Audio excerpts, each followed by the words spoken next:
everyone, it's Tasha D here. Tasha Danvers, two-time Olympian and Olympic bronze medalist, and you are listening to or watching another episode of Global Sports Channel's Sports Personality. And guess what? I've been super excited to talk to this gentleman because he speaks my language, but you'll find out what that is once we get started. It's former Northern Ireland international and Premier League footballer, Paul McVeigh. Paul, welcome, welcome, welcome. How are you? So excited to have you on the show. Thanks for having me, Taisha. I'm embarrassingly well, thank you. I love that. I think I'm gonna, when I sign off on my emails, I say enthusiastically Tasha Dammers, but I think I'm gonna steal that one, Paul. Embarrassingly well. That's a good one. Listen, I'd love to take credit for it, but obviously I stole it from someone else. A Yeah. long time ago, I came across a sports psychologist and I asked him, I was like, how you doing, Keith? And he was like, Paul, I'm embarrassingly well. And I was like, I what? love What do you mean it. you're And it's just amazing what a conversation starter it is. I love it. Now, there's a little accent there, so tell everyone where you're from, because I know there's a ton of people who know where you're from already, but there's a few out there that might not. Where are you from?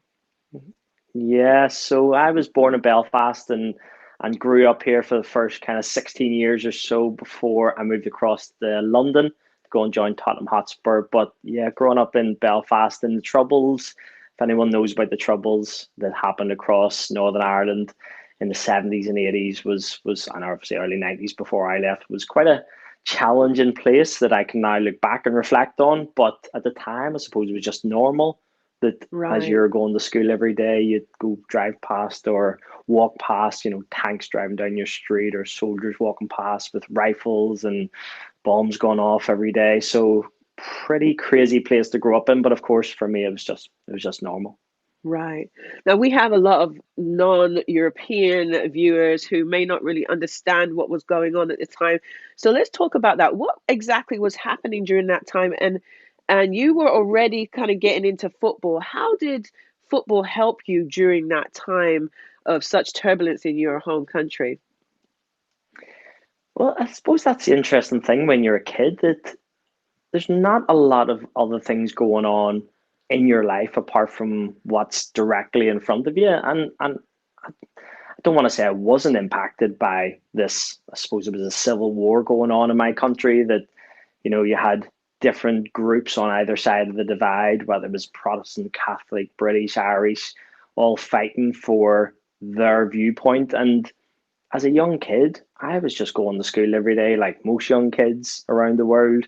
I was just finishing school, coming back, dropping my bag off, trying to get away with not doing homework, but my mum generally made me do homework, and then going off and playing football for the rest of the day. So, and of course, you're out in the street playing football with your friends, and then suddenly every now and again you'd hear this explosion go off, probably a mile, 2 miles away. You'd hear it, and then you just carry on playing football. And yeah, I know now looking back as obviously an older guy. I know I'm like 14, but I'm actually 43 now, and it's amazing to look back that I actually have been impacted by the troubles. But Mhm. at the time, I didn't really think anything of it apart from the fact that this must be just what happens to everybody whenever they're growing up. But Right. of course, it was only when I went across to England and arrived in North London when I was joined Hotspur in 1994, and suddenly walked down these leafy suburbs of Enfield in North London, and there's not tanks driving down your street, and there aren't these patrols of soldiers walking past with their rifles out, and occasionally hitting you across the head with them, and bombs weren't really going off in London at the time. So, yeah, very, very strange to look back on it. And when you explain that to people, they almost have this horror and shock of what must that have been like growing up in. And the only way I can describe it is normal. Right. Right. Now, you said there that looking back now, you realize it has affected you as an adult. What do you mean by that? How has it affected you? What did you come to realize after getting out of childhood and now being in your adulthood? Okay, that actually did have an effect on me. What effect was that? I suppose it's the realization that, when you're growing up, and I was very fortunate to have, a secure household. We had a really loving family, really stable family life. We weren't well off by any stretch of the imagination, all working class people in a working class background. But we had everything we need. Mum and dad give us holidays, whether it was in Ireland or occasionally abroad. Sometimes we had a car, sometimes we didn't. And again, this is all, in my reality, that's what life was like. And comparing that to people around the world, that might be amazing or nowhere near as good. But it's only when you look back and I go, well, actually, my next door neighbour gets shot and his dad died in the Troubles, and my uncle was killed by the police in the Troubles, and loads of my friends had parents, brothers, uncles all get killed in the Troubles. So you don't realize it as much because you are a kid and you're kind of just going about your day to day life. But when you look back and think, well, actually, how many other people lost friends, family members, their entire community is impacted in such a way as what it's like when you grow up in West Belfast in the heart of the Troubles with all of these different organisations going on around you. But because I wasn't involved in, because my family wasn't involved in it, you kind of felt like that you weren't a part of it. But of course you were, and it's almost impossible to get away from. But one of the things that it does really give you is to understand that there's a bigger picture in life, that people fight for causes greater than just who's going to win that football match that you're playing for. That for me, that was the most important thing. But for other people, there's far more greater things that are much greater importance, but also realizing that there is good and bad in the world from quite an early age. Right. Now, you actually, at an early age, started to get into football. Your big picture was starting to develop. Where did the passion come from, and how did that journey really start to take off? Well, this is the interesting thing, Tash. I don't know what it's like growing up in any other city apart from where I was in Belfast. But everybody in my street, all the friends, there was probably 20, 25 of us, and we only had probably about 100 houses in the street, so it wasn't a massive street by any stretch of the imagination, but everyone who was my age, boy and girl, were all out in the street playing either games, generally football, or some sort of sport. But we didn't just do it, for a couple of hours after school. We would go into school beforehand, play football before school, in the break time. After school, you'd play football. You'd come home, say, do your homework, go out in the street and play football, have your dinner, go out in the street and play football. We did it all day. That was just the only thing you did. Playing And it's football only in your whenever dreams. yeah, and it's only whenever you think about, wow, was it just us in our street? But of course it Right. wasn't us. It was in the next street, in the next city, all across Ireland, all across the UK. And then when I think about it, I think, wow, it wasn't just young boys, obviously, I was competing against across Ireland and the UK, but actually so many young kids and boys all around the world all wanted to be a professional footballer, just like me, like all my mates, because we saw it on TV and wanted to do it. Seeing players scoring goals in the Premier League and thinking, oh, I'd love to do that. And then the funny thing is, like me, I didn't just want to be a professional in my country, in Ireland.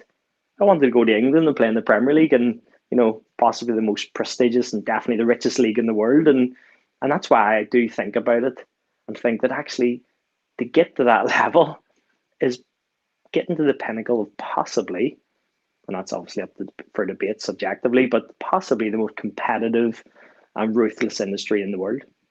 Wow.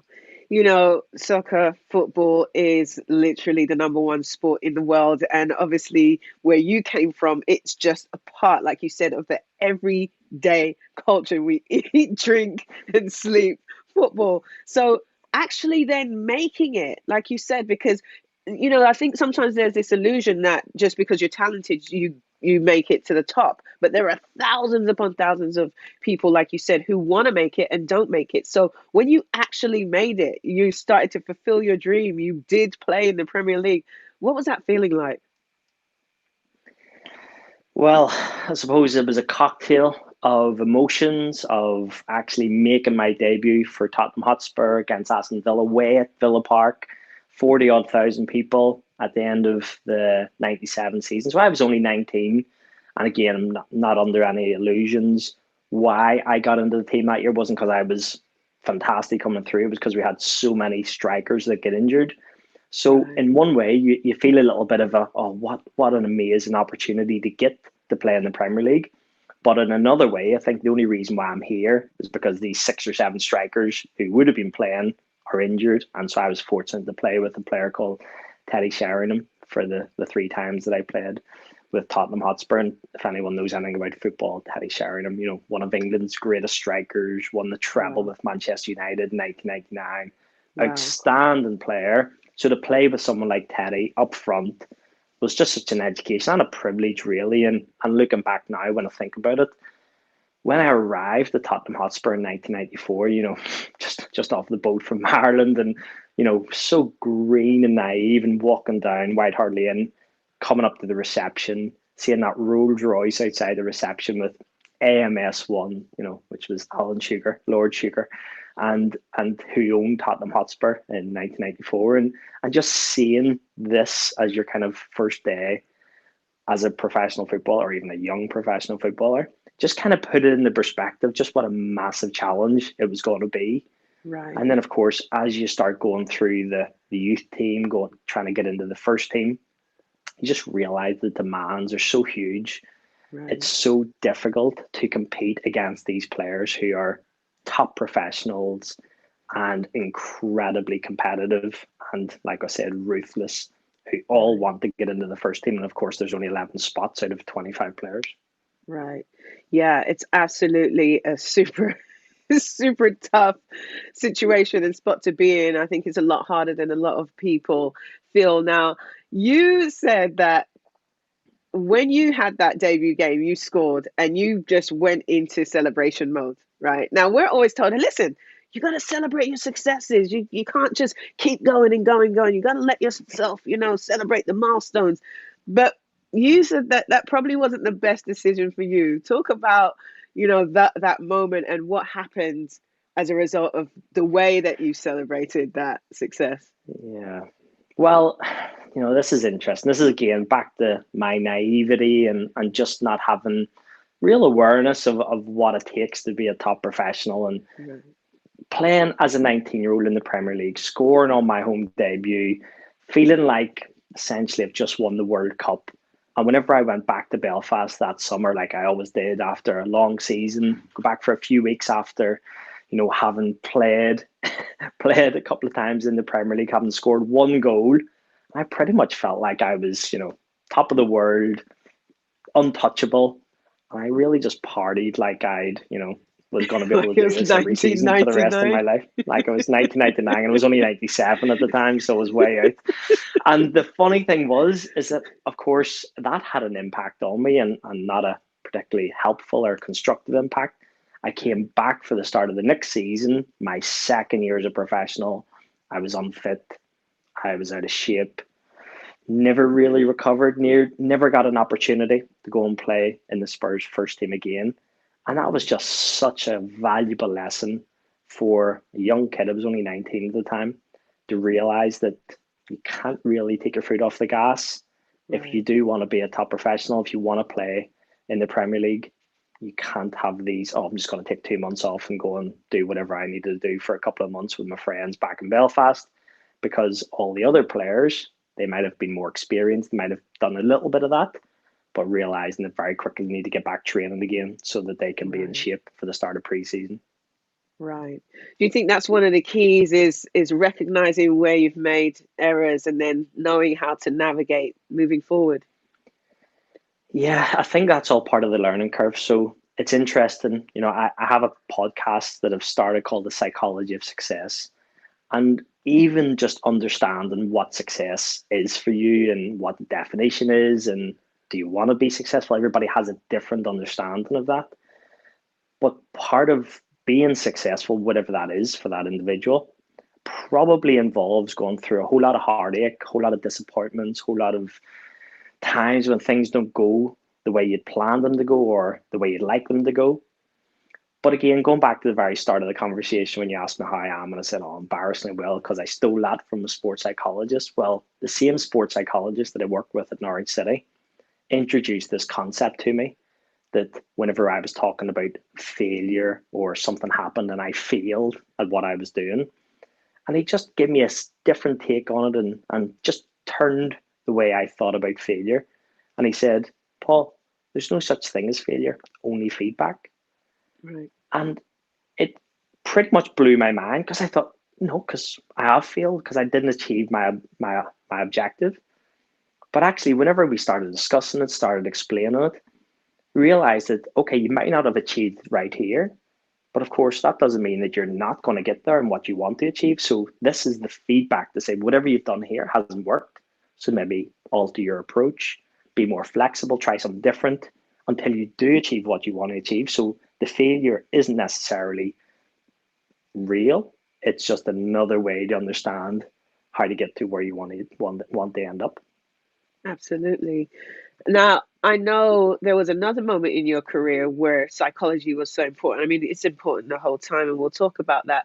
But Mm. there was a moment where you were sharing a changing room with a World Cup winner, and you started to compare yourself to him. With your understanding of psychology now, what was happening in that moment, and what happened to you? And what was the psychology that then became sort of like a domino effect just from that thought? Getting into the psychological Yeah. side of sports. Yeah. Well, again, when you touch on the psychology of performance and what we do in life, that's where, I just love the subject because, this is very hard to tell over a call like this, but Yeah. I've only 5'6", 1 meter 68. So I was always the smallest player in our team, for every team I ever played in. And so coming across from Ireland to England, I always thought I had a wee bit of ability and, technically it was okay. But I didn't realize just how limiting I was in my belief of what I thought I was capable of. So, probably like most kids, I had a dream that I wanted to play in the Premier League and I wanted to be a professional, but without the real belief that I could do it. And it was actually one of my first days at Tottenham Hotspur. And there was a guy called Jurgen Klinsmann who'd won the World Cup with Germany in 1990. Jurgen was an absolute superstar. He'd just been signed from Monaco. He almost looked like a movie star. He was just a fantastic player. Yeah. And on my first day with him, the first team weren't there to come and train with Jurgen. The press were there, wanted some shots. So us as the youth team, 16, 17-year-olds, all had to go in and train with Jurgen. Now, of course, you're passing the ball, doing really simple exercises. But I'm standing looking at this World Cup winner. And instead of thinking what some people might have been thinking was, this is amazing, I'm on the same pitch playing with a World Cup winner. In my head, my self belief was, if this is what it takes to be a Premier League footballer, professional footballer, an international footballer, there is no way in the world that I'm going to be able to do that. Wow. And that was really, really damaging to my self belief and my confidence. And that probably stayed with me for a number of years. And actually, just talked about my debut playing up front with Teddy Sheringham. Well, if we kind of rewind a couple of months before that, we had another player called Rory Allen who was in the same youth team as me. And we kind of came through the levels at the same time. And eventually, Rory broke into the first team about January of 1997. And it was really interesting because I suddenly saw my teammate, my friend, guys we'd go on to go for a coffee with, go for McDonald's with, whatever we were doing in the youth team. But he's my friend, he's my peer, playing, making his debut in the Premier League for Spurs Right. against Manchester United. And not only did he do that live on Sky Sports, but he scored Wow. against that fantastic team of Manchester United in the late 90s with Roy Keane, David Beckham, Ryan Giggs, Paul Scholes. And Wow. Rory scored. And I was in the crowd watching my mate with all my teammates. We're all celebrating because we're all so happy for him. But one of the things that just switched in my head was I saw my friend scoring in the Premier League. And suddenly I thought, you know what? If Rory can do that, so can I. And it was like a little switch, but it was a switch between thinking, I don't believe that I can play in the Premier League to suddenly I do believe that I can because Rory can. And it's Right. amazing within 3 months after Rory made his Premier League debut and scored his first goal, I'd made my Premier League debut and scored my first goal. Wow. I mean, it's kind of like the story of the minute mile where nobody would would break would break it, and then as soon as it got broken, everybody and their grandmas were breaking it. But how do we create that? Because I in the past would struggle with that thought process because people just have to believe. But I'm just like, listen, if I only believe I can make the semi final, how can I suddenly start believing I could win? So how do you work with people to change their beliefs? Because a lot of people, they just don't see it. And you were lucky, and a lot of us are lucky we have that moment where we kind of can reflect and say, okay, well, hey, if that guy could do it, I mean, we did everything the same. Where he's not that much greater than me. Like, surely I can Hmm. do it too. But some people don't get that moment. How do you create something out of, for lack of a better phrase, nothing? Well, I think what you start to delve into is this whole world of mental performance and psychology, Tasha. And once you start going into that area, it's something that I've just loved learning about. I applied it to my own career. I wrote a book on it. I studied my master's in it. I worked as a sports psychologist because I just love the subject. And the reason why I love it is because I've had so much benefit from it. Yeah. So if you're talking about, well, what are the beliefs that you need to be a top class athlete, a top class business person, whatever it happens to be that you want? Well, if you take a step back, if you understand what a belief is, well, then let's work on that as the starting point. So, what is a belief? Well, the way I would define what a belief is just something that I accept for my life, or if it was you in your life, what you accept as true or real. Now, Absolutely. does that mean we have the same beliefs? Absolutely not, because I grew up in Belfast. I have a certain beliefs of what happens over here and what I can do in my life. If someone grows up in Germany or Australia or Africa, wherever you are around the world, we'll all have different beliefs and they'll be influenced, of course, by family, peers, school, all the rest of it. But ultimately, it's only what you accept. Does that mean that it's true? Not Right. necessarily.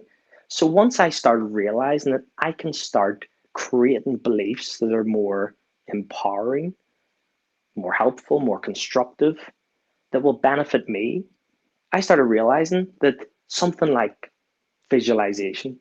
My dad gave me a. Do you remember a cassette? You look a bit young, Tasha. So do you I'm remember a your age, cassette? baby. We were both born in 1977. Okay, you've It obviously was a aged a good lot better than year. I have. But anyone who doesn't know what a cassette is, it's a bit like streaming on Spotify. Anyway, so I if hate that I there's was actually a sent over, generation that doesn't know what a cassette is. That really upsets me. Feel like a dinosaur. but I know my dad sent me over a cassette, and it was essentially of a sports psychologist. And the whole Yeah. point of this was to understand the power of visualization. Now, I had no idea what visualization was. My dad, big fan of golf. He's an amateur golfer, just, loves playing with his friends at the weekend. He said the greatest golfer that's ever played, Jack Nicklaus, before he plays any shot, visualizes where the shot's going to go. And he really just tried to persuade me, influence me to say, why don't you give it a go? So I did. So I remember listening to this cassette, going through the process of visualization, and ultimately what I started doing was, as a 17-year-old kid, before 2 years before I'd made my debut in the Premier League, I started visualizing what it would be like to play in the Premier League. Now I Yeah. wasn't just doing this once every now and again. Tash, I was doing this every morning, every single week, every month for about 5 or 6 years in my career. And the one scenario that I used to visualize, and if anyone who's a football fan hopefully will recognize this, but I'd pick the ball up on the left hand side of the pitch, cut into the edge of the 18-yard box, and then curl it in the far top corner. Now, I'm sitting on my bed in my house in North London before going into training at Tottenham Hotspur. And I do that over and over and over. But I didn't just do that. I then go in and train and then go and practice that one scenario, get the ball on the left hand side, cut in, curl in the top corner. Now, the reason why I'm telling you that is because 20 odd years later, whenever I finished my career, when I was become too old and too slow to carry on and compete against the rest of those guys, No, that didn't I happen. have a I have a video montage of a couple of minutes of a few of the goals that I've scored. And the majority of the goals that I scored in my career, which is 40 to be precise, was getting the ball on the left hand side, cutting Incredible. in and curling it in the far top corner. Now, all of this is really just a way of me to say, did, because of the visualization, mean that at the end of my career, that was the reason why I scored those type of goals? We don't really know. Listen, I did my master's in sports psychology. I'm not an academic, but the one thing it did teach me was kind of cause and effect, why things happen. And I can say that there's too many other variables just to put it down to the visualization. But probably another way of looking at it is, was it a coincidence? that the one single scenario that I used to visualize week in, week out, month in, month out for about 5 or 6 years at the end of my career is the one goal that I scored the majority of in my life. Right. So it's probably not a coincidence. And all of these things were all building towards me creating the belief that I could play in the Premier League, that I could be a professional footballer. And even just what was my goal at the start of my career wasn't just be a professional. I wanted to have a long-term career in professional football. So even just thinking about it like that was a completely different thought process to just being a professional footballer, because I could have done my first couple of games for Tottenham Hotspur, got the badge and kind of gone off because I'd achieved my Yeah. goal if your goal was to be a professional. But my goal was to have a long-term career in professional football.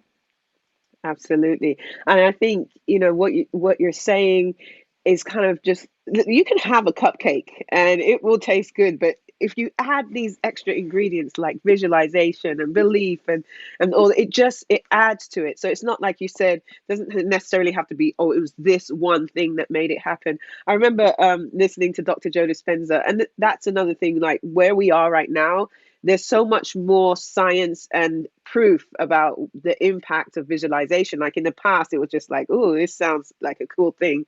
But we didn't really have the science to back it up. But there's so much science to back it up. Dr. Joe Dispenza, I remember him saying one of the best moments of his life was when he realized that just because he had a thought, it didn't make it true.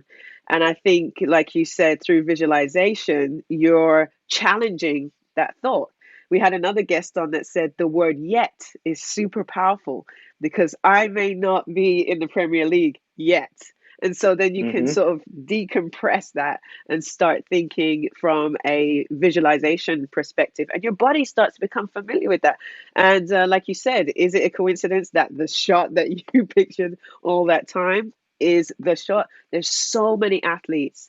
I don't think I know any who have really made it to the top that didn't, even if it was by accident, they were just daydreaming, didn't use some type of visualization. I remember talking to Sally Gunnell, who won the 400-meter hurdles in 1992 at the Olympic Games. She said, like you, she every morning, every evening, she visualized herself in every single lane, right? Winning. Sometimes she'd be behind and she'd picture herself coming back and passing that person, but she'd always finish with winning. So it's super powerful. And I think so much focus goes on the physical that we miss out of oftentimes on what the mental does. Now, speaking of mental, on the negative side, a lot of athletes get in their own way because they'll have a mental setback. They'll have like, hey, I was visualizing for a whole month, every day, all night, every Paul said, Paul said I had to do this and it didn't work out. I didn't have the game or the race that I wanted. Mm-hmm. And so they start to mentally spiral down. How do you teach people how to kind of pick back up if they miss that shot and they're like, what if I miss a shot again? Or, it's a big match. Or what if I fail in the big match again? I fell at a hurdle. What if I fall again? How do you help people spiral? I call it spiraling up, because we can spiral down mentally. How do you help people Yeah. to spiral up? I think it just comes back to your belief system again. It's interesting that of all the sort of subject matter around mental performance and psychology that we're kind of very much focusing and drilling down into beliefs. Yeah. Because if you don't win the race or you don't make the shot or you don't do whatever it is you've set out to do, well, of course, it's not necessarily what's happened that's the important thing there. And this is where, as we understand, as human beings, and whether you're an athlete or not, we are meaning machines. We give meaning to everything that happens in life. Yeah. Now, Yeah. just because something's happened, we then have a choice at this point. And this is where my eyes were really open, because whenever I started off as a young professional, I didn't really understand the concepts and the theories and the frameworks of how my mind was working. It was a bit like I was so binary. I have a bad game, I beat myself up. I don't do something well, I beat myself up. If I do something well, I congratulate myself. If I score a goal in the Premier League, I go off and celebrate for 2 months, whatever it happens to be. Right. Until I came across a sports psychologist at Norwich City called Gavin Drake, and he shared with me basically the essence of human functioning. And it was your thoughts drive your emotions drive your behaviors, and your behaviors will give you a whole lot of outcomes in your life. Now, at that point, you can kind of start putting this into some sort of cycle of how, whether it's that spiral or cycle down, or whether it's spiral and cycle up. But ultimately, the outcome, whether you've won the race, whether you haven't, is just an outcome. But as human beings and as athletes, we then give that a meaning. And my meaning was, if I've lost the game or I didn't play well, then I'll beat myself up mentally. But of course, people are already trying to kick me on the pitch. I'm playing against 6'3" defenders who are already trying to beat me up. Why am I trying to beat myself up as well? Right. So I came to the realization after Gavin shared this to say that it's not the outcome that's the most important thing. To finish off this cycle or thinking cycle, it's how do you think about what has happened that's the most important thing. Right. And it was this kind of eureka moment where I suddenly realized, just because I've had a bad game, just because I didn't score that opportunity that either could have given us a draw or we could have won the game, just because that didn't happen doesn't mean I have to think like this. Right. And as soon as that almost eureka moment happened, I then realized that, okay, so instead of beating myself, which is what I would default to because I didn't know a better way, what else could I do? How else could I think about this in a way that's more helpful? Not trying to sweep it under the carpet as if like, oh, it's okay, don't worry about it and it'll all be better, but just trying to be more constructive with it. So then I'd start to ask myself questions that were helpful and effective as opposed to ineffective or quite destructive. So same scenario happens, last minute of the game, chance comes across, I miss it, and we either lose the match or we draw and we could have won it. Same things happen, but I would go home and I'd start asking myself questions like, okay, what could I have done differently? What can I learn from this scenario? What can I improve on Monday whenever I go in for training? And just asking myself a completely different set of questions just put me off on a different trajectory, different path. And it's a bit like your brain's like Google. If you ask yourself, if you type into Google, Paul, why are you so stupid? Well, Google and me will give you a whole lot of answers like, well, it's because you did this, because you messed up there, because you didn't do that well. But if you ask a different question to Google, Paul, what can you learn from this? Okay, so maybe I need to practice this more. Maybe I need to make my run earlier. Maybe I need to analyze the opposition and know what they're going to do. There's a whole lot of other scenarios that be much more helpful, much more constructive, and of course, much more beneficial to me because I'm not having this internal battle with myself. And instead, there's always progress and learning from the event as opposed to just, okay, it went wrong, I'll beat myself up. I love that. That's fantastic. I mean, and I love your point about questions. I remember my mentor telling me, be careful what questions you're asking because you'll get the answers to them. So if you're like, why me? Why? You'll still keep getting why you as opposed to how can I Mm-hmm. or how Yeah, will I? You know what I mean? So yeah. I love that. That's fantastic. I know in one interview you said, I think people who say that you need to focus 100% on your sport generally don't understand how a sporting career works. I thought that was a fantastic statement. Explain what you mean by that. Well, it's interesting. I have spoken about this recently. The number of people, just friends, family, and it's more because I think whenever you're aspiring to get to a level in sport, or it could be business, it could be anything that you want to become, whether it's world class at, professional, a master of, competent in, there has to be so much effort, time, dedication, discipline that you need to put in to achieve a certain level. But of course, once you've done it for a number of years and you kind of, or at least from my perspective, when I felt like I was performing at that level. So for me, it was playing 45 games a season, trying to score between, anything from 5, 10, 15 goals a season. But everything I was doing was about getting to that level. Now, once it got to that level, it's a bit like, the analogy, or not even analogy, if you imagine an hourglass and the sand running through, at the top, it's quite wide. And that was a bit like when I was a kid at school. You have other things going on in your life, and it's not just about football. There's homework, there's friends, and all the other Yeah. things. But then as the hourglass starts becoming more narrow, more focused, only the things that are going through are just for to do with football until the Right. only thing that's going through 99.9% of my life was football. But then it just became too much. And then I just Yeah. thought, wow, this is so full on. There's There is absolutely nothing else in my life. And of course, you pay a price for that. So whatever success you have or whatever you're trying to achieve, there'll be other things that fall by the wayside. But I was prepared to pay that price for because I was so dedicated and because I wanted to be a professional footballer. But then it got to a stage where I thought, okay, this is too much. So an example was whenever I decided to give up alcohol for a number of years to try and establish myself, because I thought while I'm going out and sort of celebrating at the weekend or enjoying myself with my friends, that's not helping me achieve my goal. And until I achieved my goal of sustained career in professional football, I didn't want anything else to jeopardize it. But then because I felt so disciplined, so focused, there was nothing else in my life, that wasn't enjoyable. And for me, it wasn't sustainable. And it's interesting, Tash, because one of the things that I do now with a lot of my clients in the corporate world, whenever we're delivering sessions and trying to share, our mental performance programs, a lot of what they talk about is how do we embed the learning? How do we make it sustainable? Yeah. And what I was doing as a professional footballer wasn't sustainable for me.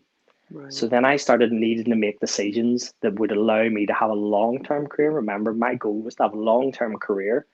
And I was prepared to play at not the best of the best in my life that I could be, but more something that would be sustainable for me. And that meant, okay, I'm going to start going socializing again because I really value that. I was prepared to take a little dip in the level I played at for some of the experiences I had with my friends and family in the social side, through to I went and studied my degree whenever I was playing, just because I wanted to do something because I knew I'm not going to be playing forever. Started learning languages. I started learning to play the piano, play the guitar, all sorts of different things, just because the football was so intense. You see it, people writing about you every day in the papers, constantly going out and getting stopped in the street. Not that I was like David Beckham. I can't imagine what someone like him would be like. Probably wouldn't be able to leave the house. And for someone as low profile as me and still getting that attention, I was just thinking, it's just too much. So I suppose it's having a little bit more balance. And then because we go back to that hourglass, and as it gets a little bit wider at the bottom, to be able to start layering in more things in my life until eventually now, actually coming out of football was probably the best decision I ever made, because now the quality and breadth of the experiences in my life was so much more than just this little tiny football and bubble that I had for nearly 20 years. Right. I think that's so important, like you said, that balance, really creating, and you have to know yourself to know what balance means for you, because obviously maybe someone like David Beckham, for him, it's okay, but you have to know you, and you knew you, and you're like, hold on, this isn't working for me. And some people would be like, oh, that's crazy. You should want all that, attention, but that wasn't working for you. And at the end of the day, we're human, aren't we? We're we're not machines. We just can't keep going in a certain mental state that doesn't work for us. So we have to, it's really important to identify who we are, like you said, and then make sure that what we're doing speaks to that. But Tash, remember, that's why whenever I see the likes of, just put it into today's football, someone like Cristiano Ronaldo that I was so fortunate to play against when we played against Manchester United at Old Trafford. And he was only a young kid at the time, he was only 18 or 19. But to see what he's done and the level that he's got to of pretty much, if he's not the best in the world and top 2 or 3 best ever, but the consistency of what he does, how he does it.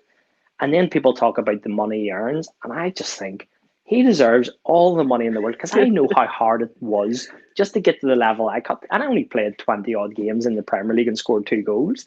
Right. He has scored pretty much a goal a game for over 700 games and over 700 goals. And I just think, listen, if you're able to A, dedicate yourself, and B, actually achieve that level of performance, he deserves all the money in the world, because that's how hard it is.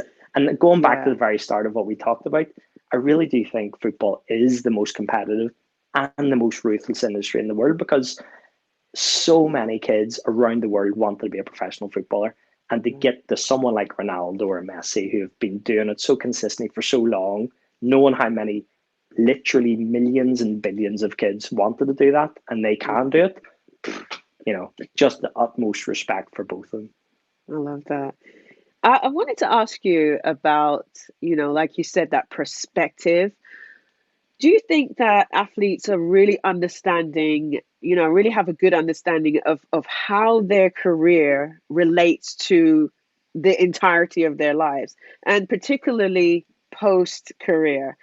Do you think there's enough knowledge, education, wisdom about, how much is this? How much does this mean in the grand scheme of your entire life? And if that's not in perspective, what do they need to understand? Oh, it's so difficult.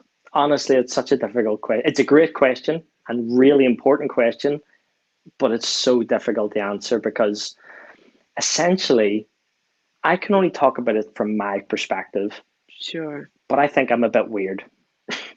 So the reason why I think I'm a bit weird is because whenever I was 17, my friend's brother-in-law, he was living in London at the time, he was like a 35-year-old guy. So my friend always goes over and sees him every summer in the holidays. And his friend's brother-in-law gave me a book on personal development when I was 17. That was a big 500-page book on personal development. You might have heard of the author, a guy called Tony Robbins, big personal development guru in Yeah, America. sounds Uh, familiar. Tony Robbins, Anthony Robbins is obviously, multi millionaire because of the work that he's done with millions of people around the Absolutely. world. But Yeah. in 1995, I read this book as a 17-year-old. Now, the reason why I'm saying I'm weird is that there probably weren't a lot of young professional footballers reading a 500-page book on personal development. Most Yeah. would either got it and thrown it away or not even taken it. But I read it. And not only did I Use it to read put it, their I trophies on. started applying it. Yeah, yeah. But I started applying it to my life. And it was things like, what do you want your life to look like in 5 or 10 years' time? What Right. about this language that you're using on a daily basis? Have you ever thought about, is it helping you? Is it empowering? Is it actually disempowering?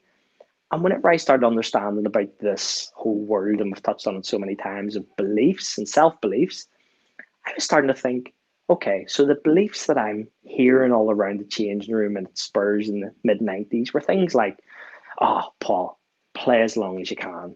Your playing days are the best days of your life. You'll be a long time retired. You'll miss it when you're gone.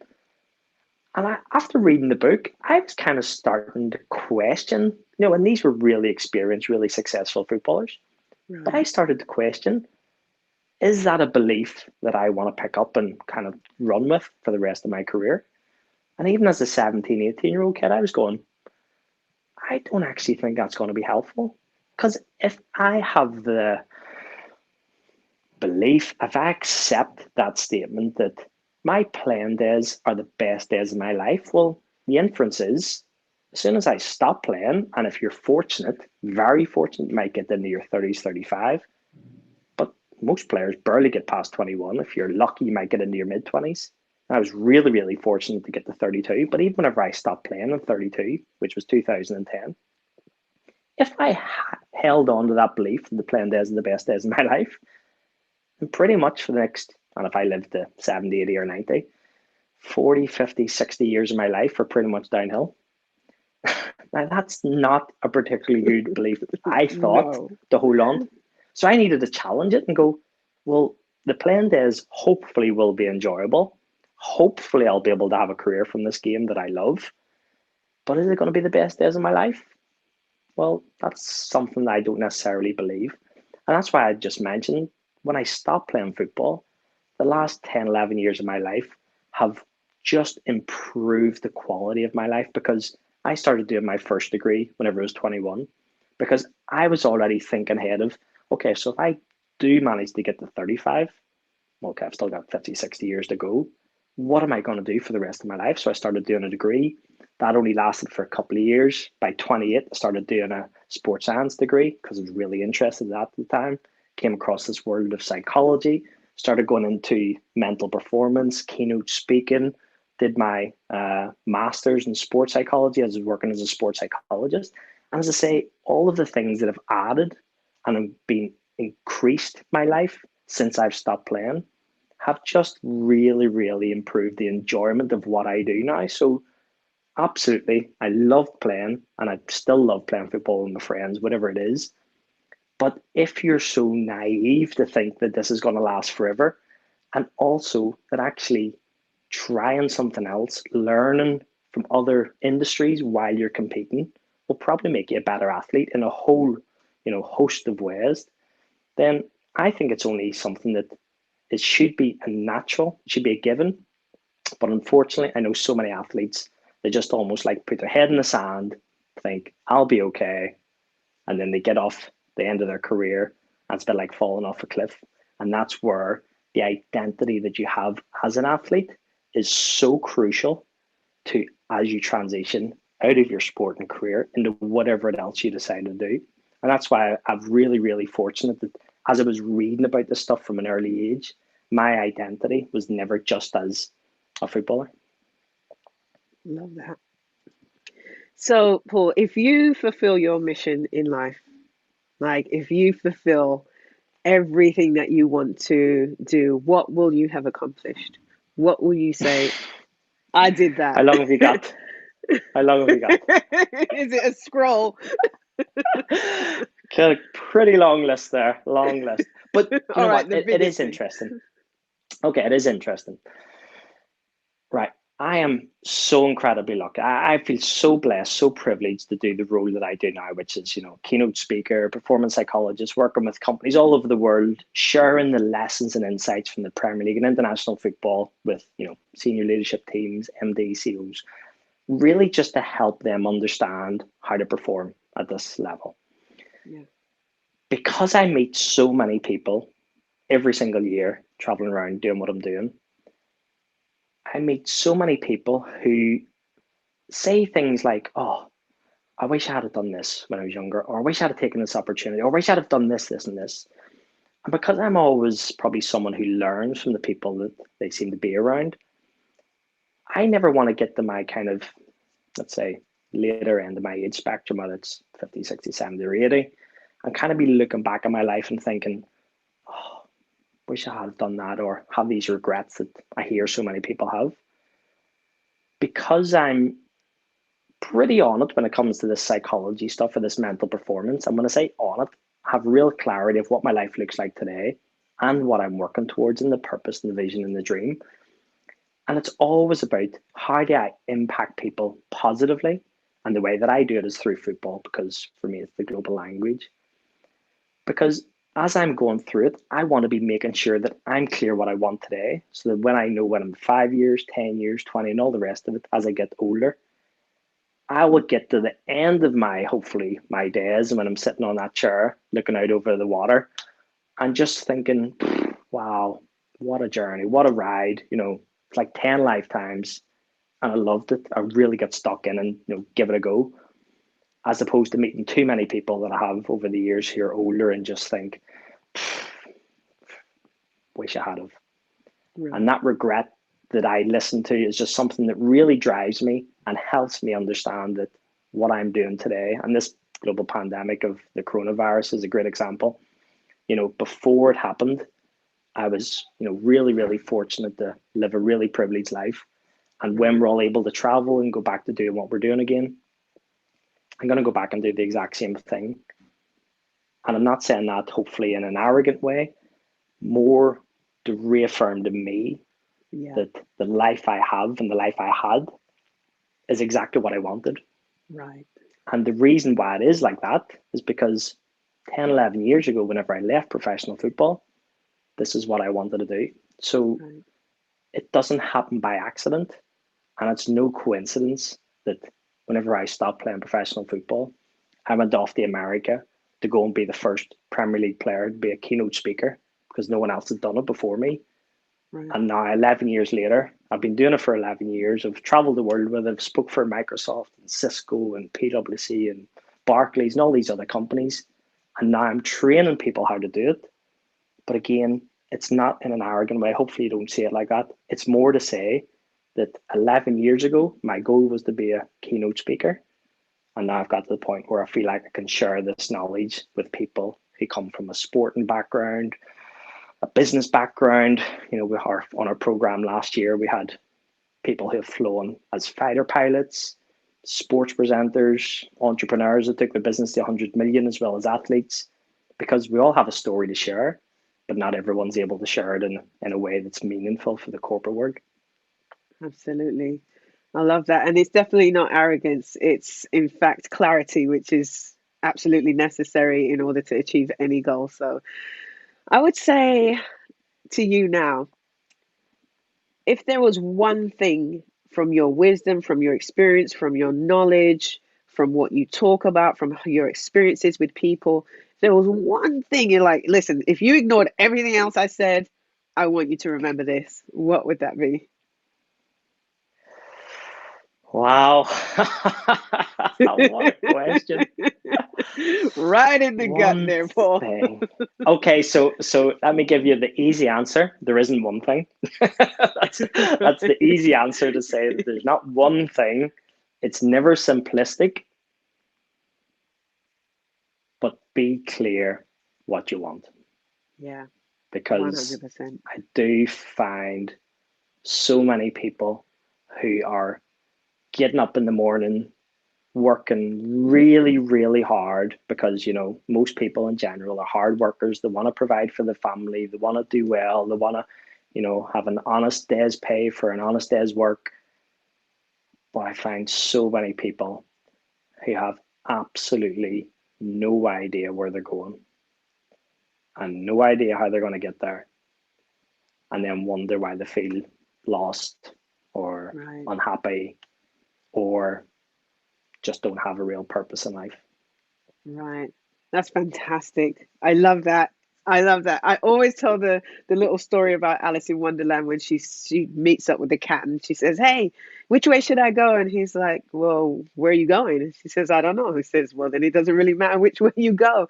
And that's kind of speaks to what you're saying. If you'll end up anywhere, if you don't have a clear idea of where you want to go, you can end up anywhere, and that could be where you don't want to be. So why not choose? If you're going to end up somewhere, Yeah, why not yeah. choose? So I think that's fantastic advice. C.S. Lewis, he's from Belfast. He's from Belfast, Yeah, C.S. Lewis. there So, you if you go. don't know where you're going, any road will take you there. Absolutely. Absolutely. I love it.